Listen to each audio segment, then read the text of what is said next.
제 채널에 다시 방문해 주셔서 감사합니다. 오늘 영상을 보시고 내용이 마음에 드신다면 좋아요만 부탁드리겠습니다. 그럼 시작하겠습니다. 평화로운 크리스마스 아침의 호텔. 이곳에는 각자의 사정으로 휴일을 즐기기 위해 방문한 사람들로 가득했다. 그런데 잠시 후 건물은 빠르게 화재에 휩싸였고 안에 있던 사람들은 그대로 갇히게 된다. 우리에게 서울을 대표하는 번화가 중 하나로 잘 알려져 있는 서울 중구의 명동. 6.25 전쟁 이후 명동 일대는 기존에 있던 판잣집들을 허물고 새로운 건물을 짓기 시작하며 점점 문화의 중심지로 발전해 갔다. 이곳에는 일제강점기 때 세워진 건물들이 많았고 그 중에는 미츠코시, 미나카이, 조지야, 히라타라는 일본인이 세운 백화점이 있었다. 특히 1920년대에 개장한 히라타 백화점의 자리는 해방 이후인 1946년부터 서울 만물전, 캬바레 등 여러 건물로 변경되어 운영되었지만 두 차례에 걸친 큰 화재로 건물이 전소되었고 이후 같은 자리에 대형각 빌딩이 들어선다. 하지만 1969년에 준공된 대형각 빌딩에서는 얼마 지나지 않아 세계 최대의 호텔 화재 사건이 발생한다. 1971년 12월 24일 금요일 사고 발생 하루 전, 당시 주 6일째 근무였던 회사원들은 토요일로 예정되어 있던 크리스마스 덕분에 간만에 2일간의 휴일을 보낼 수 있었고 이 때문에 크리스마스 이브 날 밤에는 더 많은 사람들이 밖으로 나와 시간을 보냈다. 서울의 유일한 번화가였던 명동에는 이브 날 밤을 즐기기 위해 많은 인파가 모여들었고 신세계백화점 본점 건너편에 위치하고 있던 대형각 호텔에도 투숙객들이 가득 차게 된다. 당시 21층이었던 대형각 호텔은 서울에서 가장 높은 건물 중 하나였고 이로 인해 많은 사람들이 특별한 연휴를 보내기 위해 호텔 숙박을 하게 된다. 12월 25일 크리스마스 당일 오전 9시경 지난밤 성탄절 파티로 늦게까지 시간을 보낸 투숙객들은 대부분 오전 늦은 시간까지 객실에 머물고 있었고 건물 내에 위치해 있던 커피숍에서는 손님들이 몰려들 것에 대비해 화구 사용에 필요한 20kg의 가스통 1개를 여분으로 더 준비해둔다.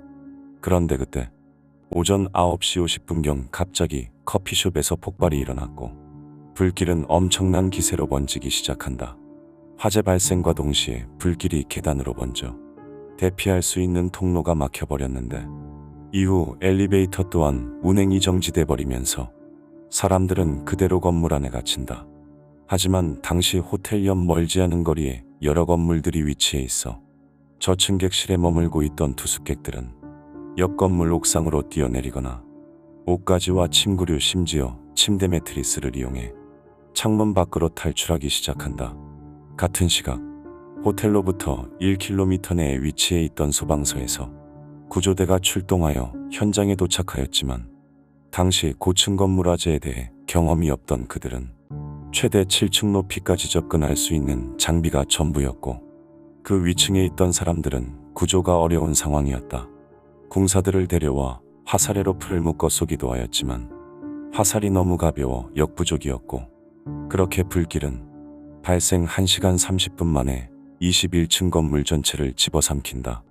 사건 이후 커피숍에서 여분으로 준비해둔 가스통에 의해 시작된 화재는 발생과 동시에 계단을 막아버려 사람들의 대피로를 완전히 차단해버렸는데 특히 대형각 빌딩에 사용된 내장재의 대부분은 불이 잘 붙는 가연성 내장재였고 호텔 내부의 벽에 발려진 한지들과 주로 목재가 사용된 인테리어, 나일론 주단 등으로 인해 화재에 굉장히 취약한 상황이었다. 거기다 계단에는 따로 방화문이 설치되어 있지 않아 오히려 계단이 불을 번지게 하는 통로 역할을 하였고 비상구와 스프링클러도 설치되어 있지 않아 사실상 화재의 무방비 상태였다. 사실 대형각 호텔은 완공 이후 계속해서 완공 검사를 받지 못하고 있다가 잠시 건축법이 완화됐을 때를 틈타 검사를 받아 통과하였는데 이때는 사고 발생한 달 전인 11월 24일이었다. 탈출하지 못한 고층부의 사람들은 창문에 매달린 채 구조를 기다리거나 직접적으로 창문 밖으로 몸을 던지기도 했는데 이때 7층에 있던 한 호텔 직원이 화재 발생 인지 후 즉시 객실에 있는 사람들을 모두 깨워 창문을 통해 옆 건물 옥상으로 대피시켰고, 이로 인해 약 50명이 무사히 탈출하기도 했다. 그리고 매트리스를 이용해 탈출한 사람 중 매트리스를 낙하산처럼 머리 위로 들고 낙하한 사람이 있었는데, 다행히도 이 사람은 약간의 다리 부상만 입은 채 살아남을 수 있었지만, 옥상으로 향했던 대부분의 사람들은 옥상문이 잠겨 있어 모두 질식하게 된다. 당시에는 아직 집안에 TV가 없는 가정이 많아 TV가 있는 집에 모여 함께 방송을 보던 시절로, 한창 설레임을 가득 품고 일어난 크리스마스 아침에 TV를 통해 사건을 생중계해주는 바람에 지금까지도 많은 사람들이 트라우마를 갖고 있기도 하다.